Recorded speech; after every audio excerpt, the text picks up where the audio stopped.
Welcome to this new video. आज के video से हम स्टार्ट करेंगे डबल कैंडल स्टिक पैटर्न। अगर आपने पहले जो वीडियोस अपलोड किए वो नहीं देखे जिसमें मैंने सिंगल कैंडल स्टिक पैटर्न्स और कैंडल का स्ट्रक्चर समझा है तो पहले आप वो देख लीजिए। मैं इधर आई बटन पे प्लेलिस्ट दे दूँगा क्योंकि वो इस सब का बेस है। अगर आपको वो समझ आएगा तभी आपको ये सारी कैंडल स्टिक पैटर्न समझ आएगी। तो पहला वो देखना और फिर ही ये वीडियो देखना। तो जो डबल कैंडलस्टिक पैटर्न्स होती है वो लार्जली एक होती है एनगल्फिंग होती है और उसमें बुलिश और बेरिश एस्पेक्ट दोनों आते हैं। एक होते हैं हरामी पैटर्न। ये सारे जो हरामी आप नेम्स है वो सब जापानीज़ नेम्स है तो वो थोड़े ऑड लगेंगे, लेकिन उसका क्या मीनिंग है जब हम कैंडलस्टिक पैटर्न समझेंगे तो मैं आपको मीनिंग भी समझाऊंगा। फिर होता है पियर्सिंग लाइन और फिर होता है डार्क क्लाउड कवर। तो इस वीडियो में से हम सिर्फ बुलिश और बेरिश एनगल्फिंग ही समझेंगे क्योंकि फिर वीडियो बहुत ही लंबा हो जाता है इसलिए। तो चलिए हम एनगल्फिंग पैटर्न शुरू करते हैं।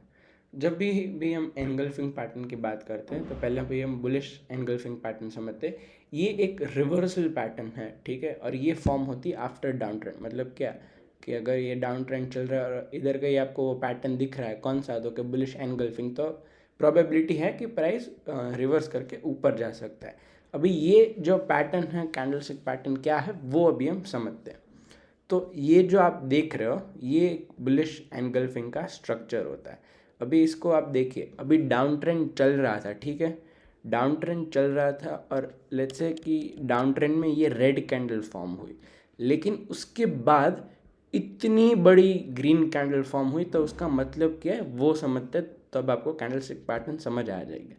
ये देखिए, ये पहले डाउन ट्रेंड चल रहा था और ये रेड कैंडल ऐसे ही क्लोज होने से पहले इतनी ऊपर तक गई, लेकिन उधर से सेलर्स आए और उन्होंने प्राइस इधर लेके आया और अगेन क्लोज होने से पहले ये प्राइस इतना नीचे गया और सेलर्स आए और इधर प्राइस क्लोज कर दिया। इधर ऊपर बायर्स आए थे, सेलर्स नहीं आए थे, सॉरी, बायर्स इतना ऊपर लेके फिर सेलर्स आए थे। तो ये डाउन ट्रेंड में एक कैंडल बना, लेकिन उसके बाद क्या हुआ वो बहुत इम्पॉर्टेंट है। उसके बाद क्या हुआ, इतनी बड़ी ग्रीन कैंडल क्लोज हुई, ठीक है, उसमें पहले बायर्स ने इतना ऊपर ले गए, प्राइस इतना ऊपर लेने की कोशिश की, लेकिन उधर से सेलर्स आ गए और फिर नीचे सेलर्स इतना नीचे ले गए थे लेकिन उधर से बायर्स आ गए। तो इसका मतलब क्या है कि जो डाउन ट्रेंड का मतलब क्या होता है कि जो सेलर्स है वो ओवर पावर करते हैं, लेकिन इस कैंडल फॉर्मेशन, दोनों कैंडल की फॉर्मेशन से हमें ये पता चल रहा है कि जो सेलर्स की पावर थी वो कम हो रही है और वो सिग्निफिकेंटली कम हो रही है क्योंकि ये जो पूरी कैंडल थी उसको एनगल्फ कर लिया है इस कैंडल ने। एनगल्फ मतलब पूरा, ये जो कैंडल थी उसका पूरा क्लोजिंग जो ग्रीन कैंडल है उसने पूरा ऐसा खा गया है, उसको हम एनगल्फिंग बोलते हैं। आई होप आपको लॉजिक समझ आया होगा। हाँ, और सिमिलरली ये जो कैंडल्स थी वो विक के साथ थी। अगर what if candles without wick हो, मारूबुजू बन रही हो तो देखिए सेम ये जो रेड कैंडल थी विदाउट विक, प्राइस इधर ओपन हुआ और इधर क्लोज हुआ, ठीक है, इधर ओपन हुआ और इधर क्लोज हुआ और ग्रीन कैंडल में इधर ओपन हुआ और इधर क्लोज हुआ। डाउन ट्रेंड था, ठीक है, डाउन ट्रेंड था, सेलर्स पावर में थे, लेकिन ये कैंडल क्लोज होने के बाद इतनी बड़ी ग्रीन कैंडल बनी, इतनी बड़ी कि ये जो ग्रीन कैंडल है, ठीक है, ये जो आप ग्रीन कैंडल देख रहे हैं उसने रेड कैंडल को एनगल्फ कर लिया, पूरा उसके अंदर ले लिया, पूरा वो क्या कहते हैं कि जो रेड कैंडल थे वो ग्रीन कैंडल के अंदर समा गया। इसीलिए इसको बुलिश एनगल्फिंग पैटर्न बोलते हैं और इसीलिए ये एक रिवर्सल पैटर्न है कि ये शो करता है कि अभी बायर्स की पावर इंक्रीज हो रही है। और अगर ऐसा कैंडल क्लोजिंग है और फिर इधर और एक ग्रीन कैंडल बन जाए तो ये 110% शोकेस करता है कि बायर्स अभी पावर में है और पॉसिबिलिटी है कि ट्रेंड चेंज होकर डाउन ट्रेंड की वजह से ऊपर अप ट्रेंड शिफ्ट हो सकता है। लेकिन अभी आप ये देखिए, ये एक बुलिश एनगल्फिंग पैटर्न नहीं है। क्यों, मैं समझाता हूँ। अभी आप ये देखिए, ये कैंडल का ये ओपनिंग प्राइस था, ठीक है, और ये क्लोजिंग था, और जो ग्रीन कैंडल थी उसका ओपनिंग प्राइस ये था और क्लोजिंग प्राइस ये था। तो इसका जो क्लोजिंग प्राइस था वो इसके ओपनिंग प्राइस से ऊपर नहीं था। अगर ये कैंडल इसकी जगह ऐसा होता, ये कैंडल अगर ऐसा होता तो इसको हम बुलिश एनगल्फिंग बोल सकते थे, लेकिन ये ऐसा नहीं था। ये इधर आके क्लोज हुआ और ये जो कैंडल थी, ये ग्रीन कैंडल, इसको एनगल्फ नहीं कर रही थी, इसको ओवर पावर नहीं कर रही थी, इसके लिए हम इसको बुलिश एनगल्फिंग पैटर्न नहीं बोलेंगे। अगेन मैं आपको इसको रूल्स समझा देता हूँ। जो ये रेड कैंडल, ठीक है, ये रेड कैंडल दिख रही, उसको पूरा कवर करना चाहिए ये ग्रीन कैंडल, तभी ही हम उसको बुलिश एनगल्फिंग बोलेंगे, वरना नहीं बोलेंगे। अगर ये रेड कैंडल है और अगर ये ग्रीन कैंडल है तो नहीं चलेगा। या फिर अगर ये रेड कैंडल है, ठीक है, और अगर ये इक्वल हाई बन रहा है, इधर इक्वल हाई बन नहीं तो भी नहीं चलेगा। पूरा ये ग्रीन कैंडल के अंदर रेड कैंडल आना चाहिए, तभी ही हम बुलिश एनगल्फिंग पैटर्न बोलेंगे। अभी आगे जाके इसका हम लाइव चार्ट पे एग्जांपल भी देखेंगे, तो आपको बहुत इजी रहेगा समझने के लिए। आई होप आपको थियोरी में ये कंसेप्ट क्लियर हो गया है। अभी हम बुलिश एनगल्फिंग का ऑपोजिट होता है बेरिश एनगल्फिंग, वो समझते हैं। बेरिश एंगल्फिंग क्या है? वो एक रिवर्सल पैटर्न है, वो और अप ट्रेंड के बाद आता है। मतलब कि अगर अप ट्रेंड चल रहा है लेकिन इधर कहीं वो पैटर्न फॉर्म हुआ तो पॉसिबिलिटी है कि डाउन ट्रेंड हो जाएगा। अभी हम इसकी भी साइकोलॉजी समझते हैं, इसका भी लॉजिक समझते हैं।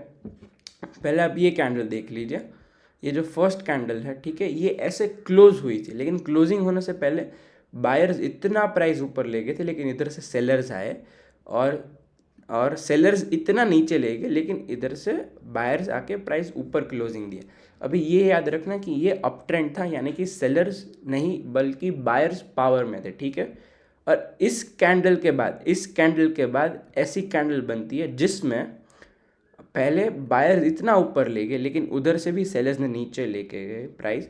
और ये जो नीचे की विक देख रहे हो, सेलर्स इतना ले गए, लेकिन इधर से बायर्स आए और ऐसा क्लोजिंग दिया कि ये जो रेड कैंडल है उसके अंदर ही ये ग्रीन कैंडल आ जाता है, ठीक है।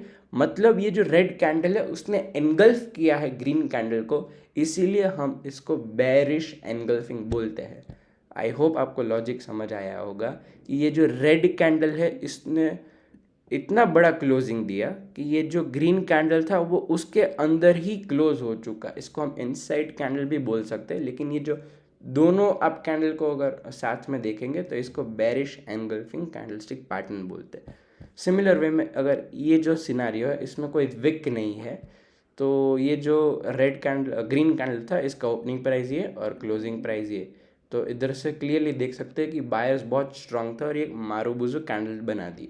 और नेक्स्ट कैंडल ही जो था वो बेरिश मारूबुजू बना, जिसमें ये क्लोजिंग प्राइस था और ये ओपनिंग प्राइस था, तो प्राइस ने शार्पली फॉल दिया। और ये जो रेड कैंडल है, ठीक है, ये आप जो रेड कैंडल देख रहे हो उसने ऐसी कैंडल बनी कि जो ग्रीन कैंडल थी उसके अंदर ही क्लोज हो गई, तो एनगल्फ कर दिया है रेड कैंडल ने ग्रीन कैंडल को।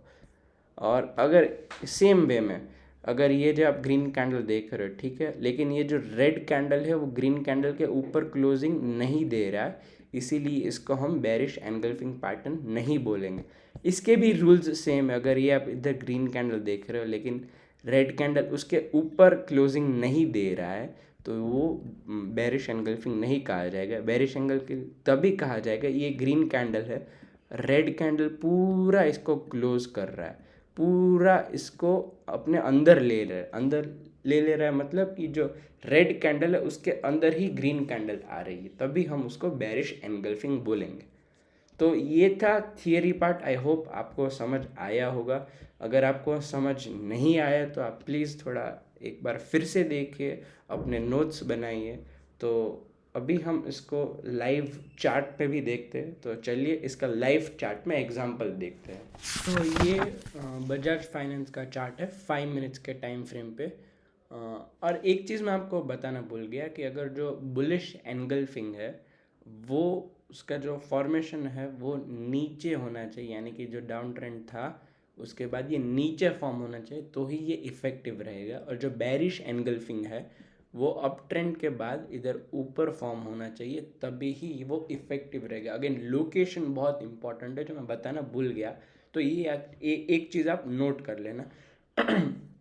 अभी आप ये देख रहे हैं कि ये जो बजाज फाइनेंस का चार्ट है वो पहले से ही डाउन ट्रेंड में था। अगर आप ट्रेंड लाइन ड्रॉ करें तो आपको पता चल जाएगा, और वैसे भी दिख रहा है कि प्राइस बहुत गिरा है, ठीक है। लेकिन अभी आप ये इधर देख सकते हो, ये मैं और जूम इन कर देता हूँ कि ये जो जगह है, इधर आप एक बुलिश एनगल्फिंग देख रहे हो। अगेन किधर? आफ्टर अ डाउन ट्रेंड, ये आप इधर बुलिश एनगल्फिंग पैटर्न देख रहे हो। अगर मैंने जो थियरी में समझा वैसा एग्जैक्टली तो फॉर्म नहीं ही होगा, ठीक है। तो ये आप देख रहे हो, ये रेड कैंडल बना, इसका क्लोजिंग इधर है, ओपनिंग है इधर, लेकिन उसके बाद ही ग्रीन कैंडल ऐसा बना कि उसने रेड कैंडल को पूरे अपने अंदर ले लिया, और इसको हम बुलिश एनगल्फिंग पैटर्न बोलेंगे, जो हम चार्ट पे देख भी सकते हैं।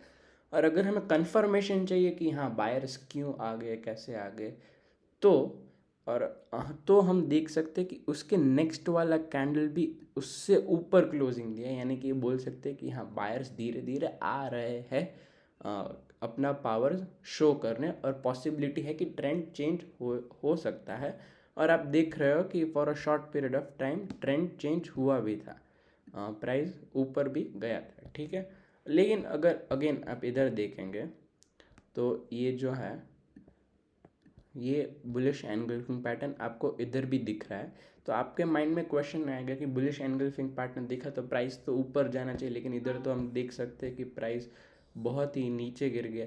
अगेन मैंने क्या बोला था कि लोकेशन इंपॉर्टेंट है। ये आप इधर भी बुलिश एनगल्फिंग देख सकते हो, इधर भी देख सकते हो, लेकिन इफेक्टिव किधर रहा? आफ्टर अ डाउन ट्रेंड इधर फॉर्म हुआ, किधर? नीचे। और अगर ये पहले से ही अपना जो अपसाइड मूव दे गया और उधर बुलिश एनगल्फिंग पैटर्न फॉर्म होता है, तो हमें क्या समझ आता है कि हाँ भाई बायर्स तो पहले से पावर में थे, अभी भी पावर में ही है, तो उसका कुछ इफेक्टिवनेस नहीं रहेगा। तो ये था बुलिश एनगल्फिंग का एग्जाम्पल। अभी हम बेरिश एनगल्फिंग का एग्जाम्पल देखते हैं। ये आप देख रहे हो,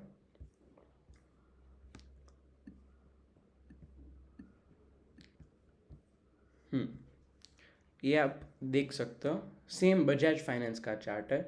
इधर एक बहुत ही अच्छा अपसाइड मूव आया था, आप क्लियरली देख सकते हो। लेकिन बेरिश एंगल्फिंग हमेशा ऊपर फॉर्म होना चाहिए, और ये वही कर रहा है। ये बेरिश एंगल्फिंग आप देख रहे हो, ये ग्रीन कैंडल बना था, ठीक है। और उसके बाद वाला ही जो रेड कैंडल बना, वो ग्रीन कैंडल का पूरा बॉडी का कवर कर लिया, पूरा खा चुका था। तो ये जो रेड कैंडल और ग्रीन कैंडल को हम दोनों साथ में देखेंगे तब कैंडल स्टिक पैटर्न फॉर्म होगा, बेयरिश एनगल्फिंग। और ये आप देख सकते हो कि ये कैंडल स्टिक पैटर्न फॉर्म होने के बाद भी प्राइस नीचे ही गिरा। इसका लॉजिक क्या था? अगेन ये जो ग्रीन कैंडल थी उसके नेक्स्ट कैंडल ही रेड बनी, और रेड कैंडल ऐसी बनी कि जो पूरी ग्रीन कैंडल थी उसको एनगल्फ कर लिया। मतलब ये ग्रीन कैंडल थी और इतनी बड़ी रेड कैंडल बनी और उसको पूरा एनगल्फ कर दिया। अगेन लोकेशन बहुत इंपॉर्टेंट है। ये आप देख रहे हो, अप ट्रेंड के बाद एक ऊपर बना और फिर प्राइस ने नीचे मूव दिया। इसका अगर कंफर्मेशन कैसे चाहिए कि सेलर्स पावर में आ रहे हैं, तो जो नेक्स्ट कैंडल है वो भी आप देख सकते हो कि इतना नेक्स्ट कैंडल है वो नीचे क्लोजिंग दिया, तो हम बोल सकते हैं कि हाँ सेलर्स पावर में थे। तो आज के वीडियो के लिए इतना ही। आई होप आपको ये पैटर्न समझ आया होगा। नेक्स्ट वीडियोस में हम हरामी पैटर्न समझेंगे, पियर्सिंग लाइन समझेंगे, डार्क क्लाउड कवर समझेंगे। लेकिन आपको चार्ट पे प्रैक्टिस करना होगा, आपको चार्ट पे जाके देखना होगा कि ये पैटर्न किधर फॉर्म हो रहा है। ये तो मैंने 5 मिनट्स टाइम फ्रेम पे दिखा, अगर डेली टाइम फ्रेम में बनता है तो बहुत ही उसका इम्पोर्टेंस और सिग्निफिकेंस बढ़ जाता है, क्योंकि पूरे एक दिन में वो कैंडल फॉर्म हो रहा है, ठीक है। तो हाँ, आज के वीडियो के लिए इतना ही। Thank you so much for watching this video till here, and see you guys in the next video.